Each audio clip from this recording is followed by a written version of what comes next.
ជំរាបសួរបងប្អូននេះគឺជាសកម្មភាពរបស់ខ្ញុំគឺជាសកម្មភាពក្នុងការអស់អួនយកត្រីពីស្រះបងប្អូនហើយមកឃើញត្រីនេះដែរគឺជាប្រភេទត្រីឆ្វៀតហើយនិងត្រីក្លាំងហាយហើយត្រីឆ្វៀតហើយត្រីក្លាំងហាយដែរគឺជាប្រភេទត្រីដែលថាចៀនឆ្ងាញ់ណាបងប្អូនត្រីឆ្វៀតតិចតួចនេះគឺយើងចៀនយើងប្រឡាក់ចៀន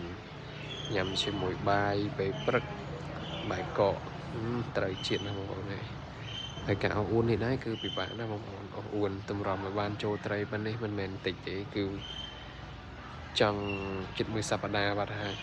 គ្រូពូខ្ញុំក៏អស់អួនគាត់អស់ម្នាក់ឯងគាត់ត្រៀបជើងម្នាក់ឯងតម្រាំបានប៉ុណ្នេះមកតម្រាំដល់ត្រីចូលលើកមកឡើងលើបានប៉ុណ្នេះណាបងប្អូនពិបាកខ្ញុំសួរគាត់ទៅគាត់ថាពិបាកពួកគាត់អស់ម្នាក់ឯងហើយទឹកជ្រៅដែរទឹកហ្នឹងគឺប្រហែលជាខ្ទង់5ម៉ែត្រអីគាត់អស់ដកបានគាត់ជាមួយអស់ម្ដងតិច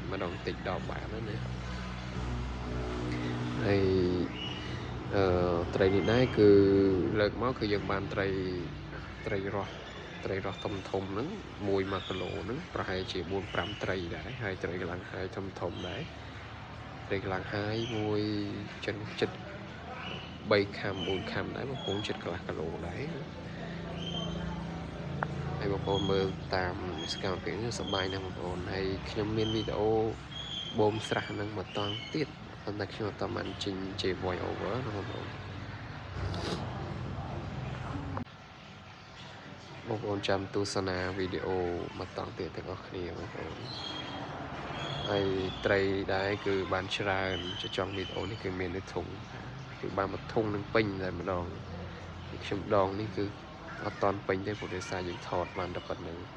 តែជាប់គឺពេញតែម្ដងត្រីពេញធុង